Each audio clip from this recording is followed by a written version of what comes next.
What's up, people? How's it going? Welcome to another video. Welcome to another episode of Albums Ranked. I'm pretty sure, if I've counted right, this is episode 38. And today we are going to tackle one of the most underrated bands in the entire heavy metal genre, like across every genre ever. We're talking about Symphony X today. Now, I've had a little bit of dabble into the Symphony X band up until this point. I had some classic songs into my shuffle, but I'd never really delved into the deeper cuts and all the stuff that I'd never heard of, obviously, like all the later half of their catalog. I'd never heard it before up until the choice to do this ranking. So that was exciting to listen to, like everything after, like all the classic albums, you know what I mean, like all their not is the right word, industrial influence stuff, you know what I mean, that's like second half of their catalog. But yeah, this was super fun. It was super excited. I was always a massive Dream Theater fan, so I always saw these guys as like the brother to them, with like long epic songs, progressive metal, obviously power progressive, that kind of stuff. Real technical guitar playing, beautiful vocals, and things like that we all love. So strap in. We've got only 9 albums to get through, so this one shouldn't take forever, hopefully, if I don't ramble on too much. Before we get started though, let me know down below which your favorite is, whether it's going to be the debut or Underworld or anyone in between, really. So yeah, without further ado, let's just get started with my pick for number 9. So coming in at the bottom for me, coming in last place, is actually their second release, The Damnation Game from 1995. In a way, Symphony X are one of those bands where everything is catchy and everything sounds good and everything is well put together. So in a way, there's no real like terrible album. Do you know what I mean? It's not like they have a stinker in their catalog. I'm not saying The Damnation Game is bad. However, it is a bit unmemorable. It's easily forgotten in my opinion, and there are some cool moments on here. Like the big one that stands out is the title track, which just happens to be the first song. So after that, it's sort of like, oh, okay, what's left? Like there are other moments on here that are cute. The Edge of Forever was pretty fun, and then the ending of it as well, tracks 8 and 9, which are A Winter's Dream, parts 1 and 2, like the fact that it's only, if you add those two up, it's only 8 minutes long. So like the need to break it into 2 tracks is just kind of like, why not just put it into one? But like it still sounds good. They've got their more iconic lineup on this album, I'm pretty sure, in terms of like Russell Allen being on vocals and all that jazz. The debut had a different singer, which we'll talk about when we get there. But he sounded great, and the guitars are sounding cool. The production on this one is fine. There's nothing bad about it. It's just not my most favorite. So yeah, number 9, The Damnation Game. Number 8 is Paradise Lost from 2007. Yeah, remember when I said back at the start how I had, dabbled in a bit of Symphony X's songs? Well, the title track for this song was actually one of them. I don't know why this one made its way into my shuffle all the way back when I was first listening to these guys. But the title track for this song was beautiful, and it was different. It wasn't a long progressive masterpiece, but it was beautifully sung, and it was like a slower, calmer one, with more of a powerful punch to it. But other than that though, a bit like Damnation, this one kind of just went by me. Like it was just a bit, all right. Once I got to the end of the ranking, I've learned, I'll just warn you now, that I'm much more of a classic Symphonic X fan. Like, the first, we'll divide it into 2. The first half of their stuff as opposed to the second half. But like, it's all still fun to listen to. Do you know what I mean? Like the intro, Oculus X Inferni, whatever, that sounds cool. That's how a progressive metal band like this should open their albums. Do you know what I mean? That sounds awesome. And then Set the World Afire is awesome. You can't go wrong with a song like that. And then Serpent's Kiss was great, and then Paradise Lost, just like I said. And then you get like the second half of it, which is like Eve of Seduction and The Walls of Babylon, things like that. They're all fine, and then the 9-minute song to close it, Divinus Revelation Divis Pene ex Tragodia, so whatever that means. But yeah, they're all cool. It's a fun album, don't get me wrong, but like, I would just much rather listen to a lot of their other stuff. So yeah, number 8, Paradise Lost. Number 7, Underworld, their most recent album from 2015. It's nearly been 10 years since their latest album. But then Michael Romero, the insane guitar player, he does also have solo stuff that he works on. So it's not like the band have just disappeared. Underworld was fun. So this is obviously in the second half of the album, the catalog. Again, this is much more of like an industrial-esque. That's a very loose term when I say industrial. It's still very progressive and it's still very classically driven in terms of like Michael's playing and whatnot. But there's just like this futuristic vibe about it, as well as the album that comes before it. You know, again, we'll talk about that when we get there. This album starts with a song called Overture, this instrumental piece that goes for 2 minutes, and then you get Nevermore, which is honestly a fantastic song. Like I said, just because these ones are lower doesn't mean they're bad. I just prefer other ones. You know, that one was cool. The title track, Underworld, is great as well. Without You was fun, you know, but I really felt like when I was getting, you know, they were okay, those ones I just mentioned, but like the second half of it, right, this is going to sound weird. When you get to, is it Charon? I think that's how you say it, right? Everything after that, Charon was fun as well, but everything after that, like To Hell and Back, In My Darkest Hour, Run with the Devil, especially those three, they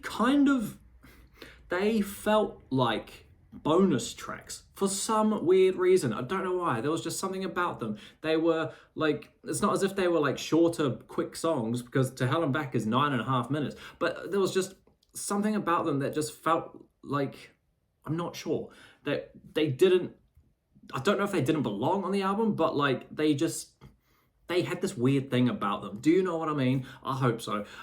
Swan Song I thought was really, really beautiful as well, and Legend was nice too. So yeah, this album was great. I did honestly love it and would listen to it again. Like I say, it's not bad at all just because it's lower, but yeah, it's coming in at number 7 for me. That's Underworld. Number 6 is the album that comes before, and that's Iconoclast from 2011. Released June 17, I see. That's awesome.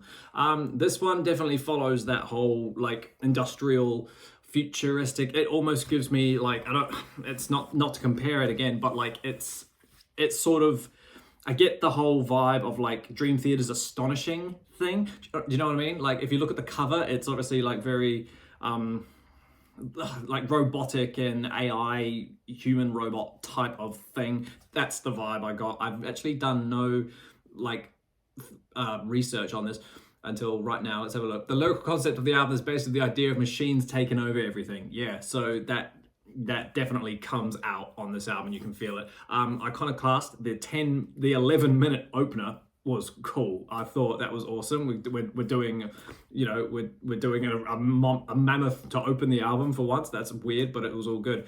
End of Innocence was fun. Bastards of the Machine, I think, is probably my favorite. That was a fun one, and that one was only 5 minutes, but that was, you know, awesome. Children of a Faceless God was cool, and then When All Is Lost, the ending, was another long song, and it was great. However, I noticed that when I was listening to these ones in particular, right, like, you know, because I hadn't heard them before, so I was like, they're all so long. Well, I say so long. All these albums, the ones we've talked about, I think, minus the Damnation Game, they're all like 60 minutes plus, like 62, 63 minutes. And it's just like, okay, we've got a 10-minute song at the start and we've got a 9-minute song at the end, and then like 6-7 minute in-betweeners. So it's just like, all right, you've got to have some time to listen to these albums, man. It took a while, you know. But like I said, Iconoclast was cool because, you know, the opening track was awesome, and Bastards of the Machine I thought was a great song. So yeah, that's for me. Number 6, Iconoclast. You're probably noticing a key album that I haven't talked about yet, and don't worry, it's coming up right now. Number 5 is the debut. I've said it before, and I'll say it again. I'm a massive fan of debuts. You know, I really like to pay attention to debuts because they're you know, the band at the most vulnerable and the most impressionable, and like the most like they just, it's everything that they want to do. It's everything that they wanted to do before they get influenced by outside stuff. It's just awesome, so fun. The debut does not have Russell Allen on vocals. That's apparent straight away. Who is the singer on this album? It's a guy called Rod Tyler. So he had an interesting voice, I won't lie. It wasn't awful. I got used to it, I think. You know, it is a bit, I don't want to say screechy is the word, but it's a bit, It's not Russell Allen, but it's okay. It starts with into the dementia. Just a quick little piece before the raging season kicks off. That one was cool. Premonition was great. Masquerade was fun. I listened to this album like 4 times, so I really, really remembered what each song was. Absinthe and Rue, that was a much more slower one. That was awesome. Shades of Grey was fun. Thorns of Sorrow and A Lesson Before Dying was a cool way to end the album.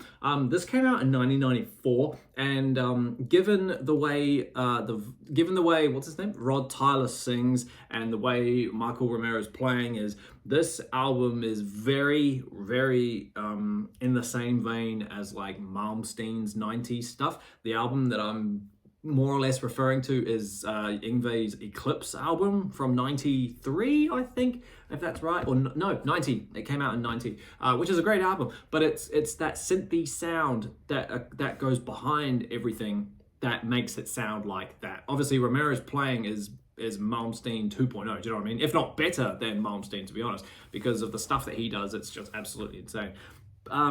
It gave me that kind of vibe, which isn't a bad thing. I got a kick out of this album, and I would listen to it again, without a problem. Cursed motorbike.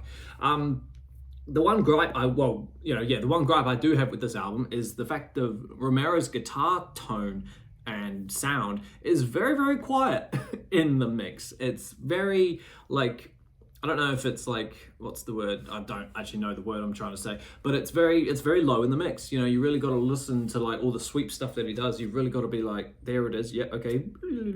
But other than that, the mix was simple, and it's the debut, so you can't expect too much. But I just thought the solos were down, the leads and stuff were turned down a bit too much. So yeah, cool album. I would recommend it. Number 5, Symphony X's self-titled debut. Number 4 for me is an album that I actually think a lot of people, from what I can quickly remember, they chucked this at the second half because apparently it's, forgettable and unmemorable, and that is Twilight in Olympus. I quite enjoyed Twilight in Olympus, not gonna lie to you, just because I thought it was cool. Like, album 4, we're getting into they've really got into their sound now with the Damnation Game and the album that came before it that we haven't talked about yet, but we will soon. But yeah, this one came out in 1998, and it was just, everything was uplifted and everything was cool. This album opens with Smoke and Mirrors, and holy God, that intro, which I actually I actually learned how to play the intro. I was listening to it, and I was like, that's some neoclassical sweeping right there. I can sweep on guitar. That can't be that hard. And it's in a way, if you can't sweep, yes, it's impossible. But if you can, it's not the hardest riff you've ever heard. It's barred, and then it's normal, what I call diagonal shapes, and then there's some slides, and then back up. It's doable. Just slow it down. Anyway, this isn't a tutorial on how to play. Smoke and Mirrors, I thought was an awesome song. It was a really great way to kick the door down and just be like, look what we're doing. I thought that was awesome. Church of the Machine, that was awesome as well. This 9-minute song of awesome stuff. Sonata, a cute little instrumental which goes for 9 minutes, which was inspired by, Beethoven, obviously. Through the Looking Glass, I thought was an epic song. Finally, like a 13-minute one in the middle of the album as well. It gives me like Seventh Son vibes with it being placed in the middle of the album. Do you know what I mean? Parts 1, 2, and 3. That song's broken up into several sections, so that one's awesome. The Relic was cool. Orion was great, and Lady of the Snow was just cool. Another one to close the album. This album is slightly shorter. It's 52 minutes, and it's a fun album. I don't actually think I get why people want to put it at the album and the bottom of the list and call it forgettable. It's really, really not. And what's neat about it is just all the little references, which I'm going to read off right now. Smoke and Mirrors contains Sebastian Bach's Mass in B minor, Kyrie Elysium from 1749. That's awesome. Through the Looking Glass is based on Alice in Wonderland, obviously. Orion the Hunter contains lyrics from The Raging Season, the first song on the debut. It's just fun. I love that little things like that. That might be why I like it so much, because it incorporates all these other little bits and pieces. That's the Dream Theater fan coming out of me. So yeah, honestly, if you're one of these fans who thinks that Twilight and Olympus is forgettable and a bit try it again. Just don't do anything else while you're listening to it. Just sit down and listen to it and see what you think, and then let me know how you feel afterwards. But yeah, number 4, Twilight and Olympus. It's a cool album. Go listen to it. Right. Now we get into the good stuff. Well, I mean, you know, now we get into the stuff that pretty much everybody's been waiting for. Number 3 for me is the Odyssey.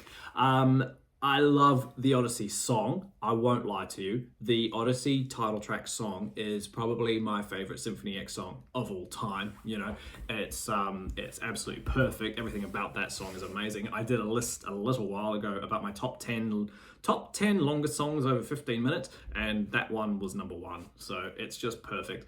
However, having said that, the Odyssey song is perfect. It's 24 minutes of an epic storytelling of what is it? The Odyssey, of the same name. But the rest of the album is a little bit under par compared to that song. Do you know what I mean? So, like, for example, well, the opening song, Inferno, Unleash the Fire, is actually probably one of the few moments on the album that match the Odyssey, because it's a fantastic song. I love the vocals in it. The chorus in it is catchy. The verses are cool. It's got like this slightly more aggressive approach to the way Russell sings with his high-pitched screaming as well. You know, it's just cool. The solos in that are ridiculous. It's catchy, and it's just, I love that song so much. Wicked, the second song, is probably, it's good. It's not amazing, but it is good. But it has that catchy forever part, and I was like, cool, that's a good song. And then the rest of it, bar Accolade 2, kind of just falls short. Those ones are a bit forgettable, you could say, but the fact that it has Unleash the Fire and Odyssey on it makes it bump up to this high. You know, King of Terrors is all right. You know, the turning is just like, you know, compared to the rest of it, the Odyssey song just blows everything away. You don't need to talk about the rest of the album. You know, if you haven't heard the Odyssey song, like if you're watching this ranking to try and get a feel for who Symphony X are, because that's what I do when I'm finding out new bands, I watch people rank them to see what's best and what's not.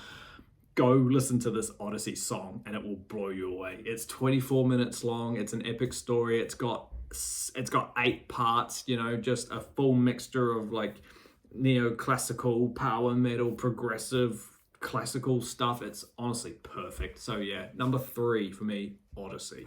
Number 2 for me is V, the New Mythology Suite, if I've said that correctly. The New Mythology Suite, yeah. So I hadn't heard this album in full prior to this ranking, so I was really super excited to see what the rest of it was like. And my God, is this a flow style album? Get out of it. Do yourself a favor, guys. Don't ever buy a house with a shared driveway.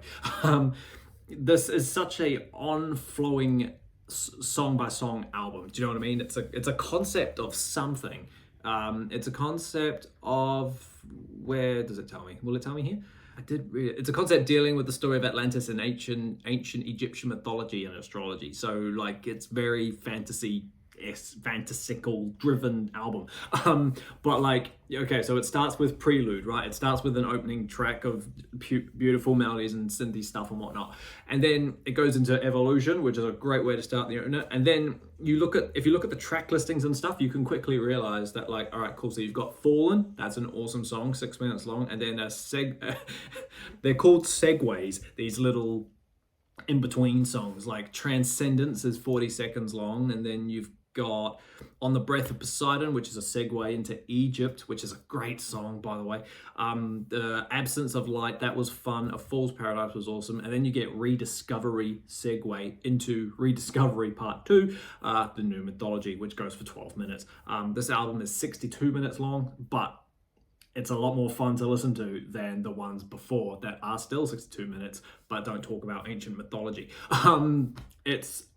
It's a great album. Literally, like the first half of it, all the way up till Egypt, I'm pretty sure, is like, it flows into each other. It's so awesome. I love albums that do things like that. And you know, it's outrageous. The playing on this stuff, the playing on every album from Michael Romero is absolutely insane. The way he, you know, just sweeps all over the place and does some insane tappy stuff. And even the keys, you know, they mirror it, and it's just absolutely perfect. If you haven't heard this album before, I highly recommend you go do it. So yeah, number 2 is V, the New Mythology Suite. And so, number one for me is probably most people's number one, The Divine Wings of Tragedy. I didn't want this to be number one for the reasons I just said. You know, everybody puts it at number one, but my God, there is a reason that we all put it at number one. It's because every damn song on here is incredible. You know, it starts song after song after song is just banger of banger of banger. Of Seas and Shadows is cool. Sea of Lies. This album has Sea of Lies on it, and if you aren't a Symphony X fan, but you think you might have heard them before, you've probably heard Sea of Lies or watched Michael Romero, or anyone for that matter, do that insane tappy thing that he does, which again isn't actually that hard if you're that way inclined. You know, it's just octaves that are tapped. You know, the hardest part is the string skip probably, but like honestly, aside from the solo, that's a great song because it has that, you know, it's just perfect. Out of the Ashes is cool. The Accolade, this is the first version of the Accolade because the Odyssey had Accolade 2. That's a 10-minute epic of just perfect stuff, honestly. Pharaoh was great. The Eyes of Medusa, I love that song as well. The Witching Hour was just perfect. And then once you get through all those silly little songs, you get the Divine Wings of Tragedy, the 20-minute title track. Is it as epic as the Odyssey? Maybe not, but I have been listening to the Odyssey for nearly 10 years now. I haven't been listening to Divine Wings of Tragedy for 10 years, so it might be hard to beat it. But good Lord, this song begins with choirs, I'm pretty sure, and just beautiful vocal harmonies and whatnot. And everything about this song, The Divine Wings, is just ridiculous. You know, like the Odyssey song, it's epic as well. There's solos in it that are amazing. There are beautiful metal moments. There's shreddy solos. There's bells in it. I think tubular bells that sound very much like Christmas time, but it's just amazing. And what annoys me as well is the fact that, like, I should have mentioned this on the other one. I've just looked here that they write these monster epic songs, but they don't put them at the end of the album. There's always one more song after them. Like, there's a song after the Odyssey that I completely forgot to mention because what's the point in that, you know? And there's one after Divine Wings as well. It's called Candlelight and Fantasia, which again, it's like, what's the point in this? You're gonna give me a 20-minute song and then give me another song to listen to? No, I'm not gonna do that. But either way, you know, it's great. Divine Wings is broken up to 8 parts as well, and it's just absolutely awesome. If you haven't heard that song, I highly recommend you go do it. So yeah, no easy. So yeah, easy choice for me in a way. Number one, Divine Wings of Tragedy. Awesome as team, we did it. Thank you so much for hanging out with me while I sit here and get increasingly more passionate about Symphony X albums. Like I said at the start, let me know down below what your favorite was. Is it the Divine Wings like mine? Is it the Odyssey? Is it the debut? Is it, what did I put at the bottom? Is it the Damnation game? You know, get the conversation flowing. That's always good fun. Keep an eye out for the next ranking. I've got one more in mind, which will be episode 39, and then we're going to do a bit of a wild card for number 40, just for fun. Might have some guests help me on that one as well. So keep an eye out for that. But until that happens, everybody, stay inside, stay safe, listen to Symphony X, and I'll see you all in the next video. See you later.